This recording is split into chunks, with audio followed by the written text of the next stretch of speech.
Hey, Rogue. Hey, Vaxxers. So, we've come a long way, and this is it. This is the final countdown. Oh, yeah. I think that's a science pun. No pun intended. There you go.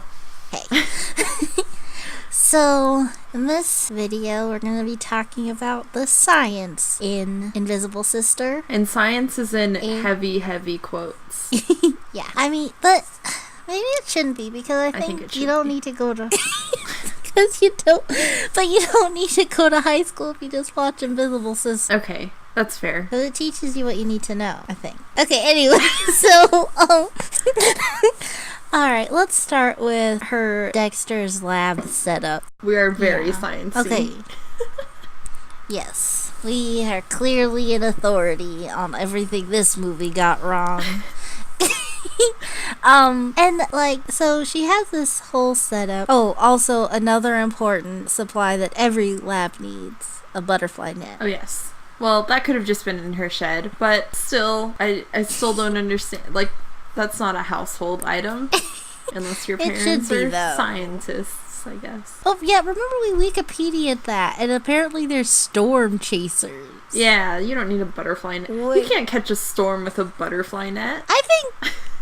I think that, like, stops, like, most tornadoes. Oh, okay. You just go swoosh. Only the pros. You catch, like, it from the bottom. Only the pros know that. Not for the faint of heart. Okay, so, next thing, the moth that she ends up drinking flaps in the water. Which I'm pretty sure... And she drinks it. Well, I'm pretty sure moths, like, when their wings get wet, do you think they can still fly? Most insects can't. I don't think so. And, like, it was, like, at the bottom, so I feel like it should have been dead. Well... Do moths breathe? I guess if an insect falls into liquid, they struggle a little bit before they... Did you just ask if moths can breathe underwater? Yes. Alright, okay. I just wanted to be sure, because maybe they're, like, amphibian or something. Oh gosh, an amphibian moth would be terrifying. Oh yeah, I guess I didn't think about the implications. But yeah, like, she did... But... It's still flapping, and she just drinks it. Yes, as I said earlier, it was a big moth. It wasn't just like this tiny little thing. It was big. There's no way she didn't see like the ripples or something in the water. Yeah, and then the next morning she's just like, well, you know what? I did taste something kind of moth-like. Why did you drink it? Because, I mean, Molly is just the worst. They're all the worst. They're all the worst. So, anyway, so we go to school, and her best friend George is talking to the love interest Harder, who is apparently a governor's scholar, and he explained that the body can't metabolize certain things, so it turns them into a fat. And that's why the guinea pig is farting so much. And it takes 24 hours to digest something. So that means it takes 24 hours to digest the moth that's turning her invisible. Which, is not true. It's not just a flat number for everything. Like, and apparently it's not like the chemicals that Cleo used is what's turning her invisible. It's like the moth itself, apparently, that's turning her invisible. Yeah, because also she did drink it in a liquid, and like that's because it makes the clothes invisible. So like if the moth had been there long enough, did it like also make like the liquid kind of like have the invisibility stuff too? Because then she could like pee some of it out, I guess. Yeah, that's what I was thinking. I don't know. I guess it depends on how your body metabolizes the chemicals that she used. And apparently, like, not well. And then I don't think we ever fully decided how her why it makes her clothes invisible too. Okay, so I think your theory was that it was her sweat. Yeah. But that was never expressly said anywhere in the movie, because I was waiting for that explanation, which kind of would make sense, I guess. But I just assumed because it has to digest or something. But then what didn't make sense was that her Halloween costume, the little, what was it, Wendy? No, what's her name? Dorothy. I was thinking of Peter Pan. Don't make fun of me. My favorite anime girl. That costume turned invisible like really quickly, but then when she put on the mascot suit, it took longer to turn like way longer to turn invisible, and it did it in a weird sequence. Like it started at her hands, which mascot costumes are so freaking hot, and you just put it on and you're sweating already. So that's true. That, I don't know, the sweat theory doesn't it didn't affect the bed either. Yeah, and everyone sweats when they sleep. So profusely. Just dripping. So then your theory was that since it turns the clothes invisible, the moth is basically wearing her as a suit. It's a human suit. That's amazing. This is my favorite part in the movie, is that thought. Yeah. That she's basically just a human suit for the moth. I would have liked that scene where they like zoom into like her belly and the moth is like pulling on like these nerves. Yeah, like Ratatouille. Yeah. So let's just address as far as this movie's concerned, suspension of disbelief, whatever, they have 24 hours to find the antidote before this moth fully digests and she is invisible for life. Yes.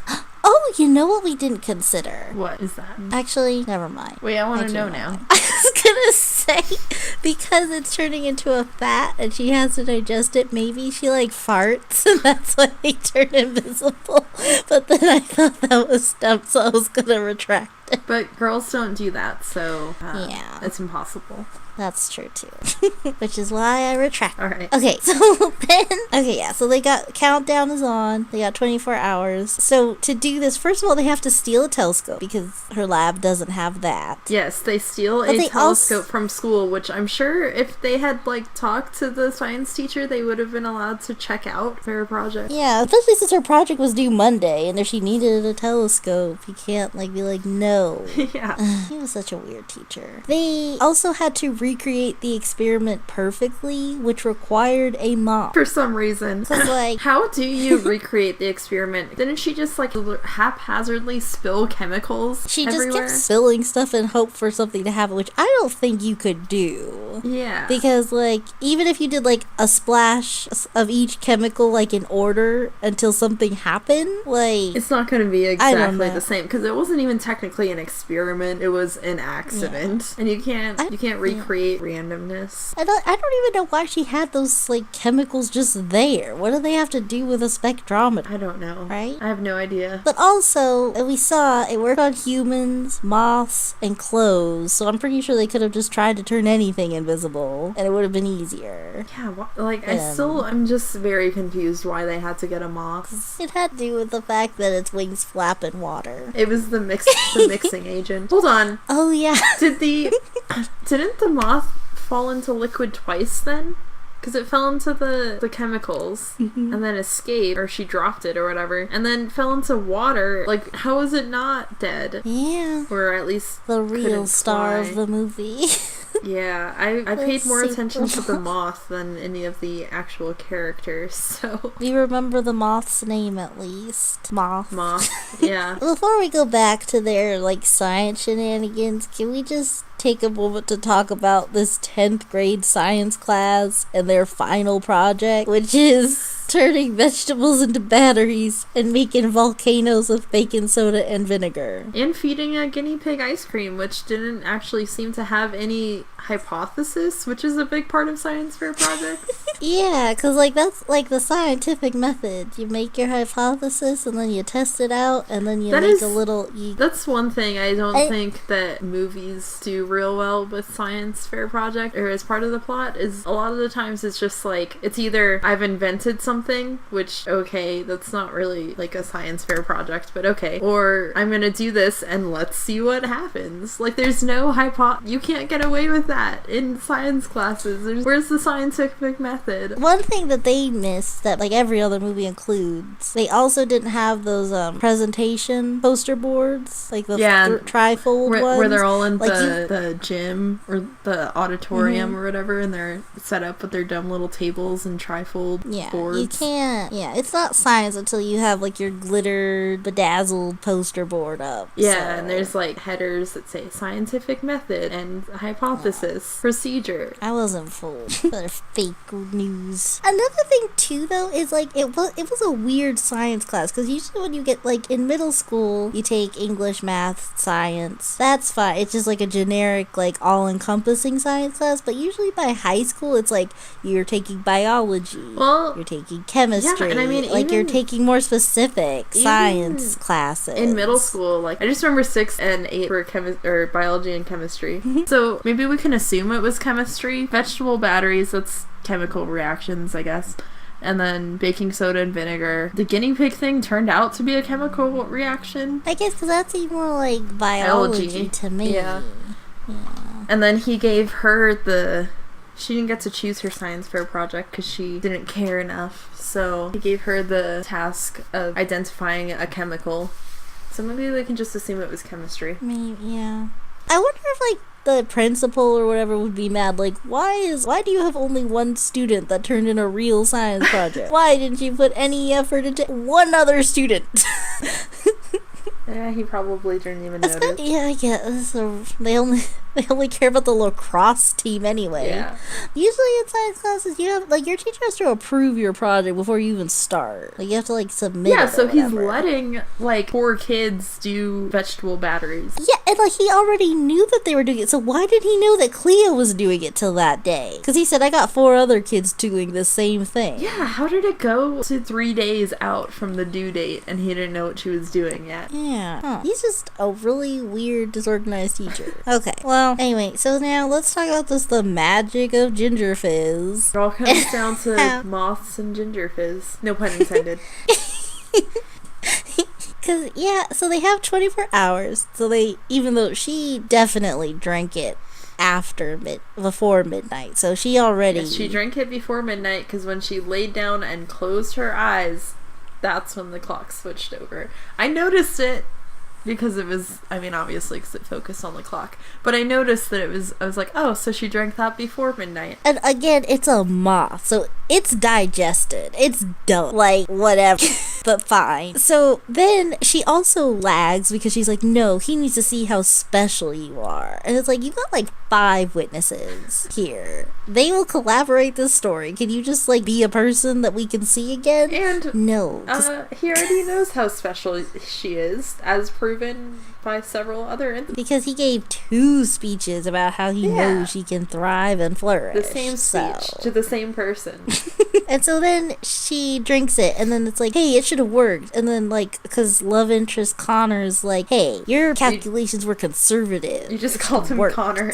Well, Carter. Gosh. Why? Okay. Anyway. So generic Carter, name.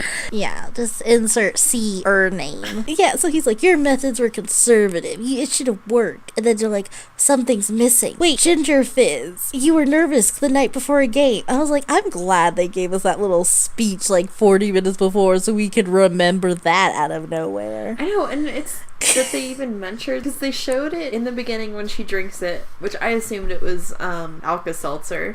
And it was like, oh man, partying too hard, Alka-Seltzer. But then they never mentioned it again until the very end in the plot point. And again, why are you 72? That you're just always have, I never leave home without my ginger fizz. Which, like, if you were nervous before the game, and that's why you drank it, but you were, like, freaking out this whole time about being invisible. You never thought to drink any ginger fizz before now? If you carry it with you and drink it all the time. Yeah. And and also, like, the moth turned invisible with just the drink. Like, the moth didn't have any ginger fizz. Well, so why? Yeah.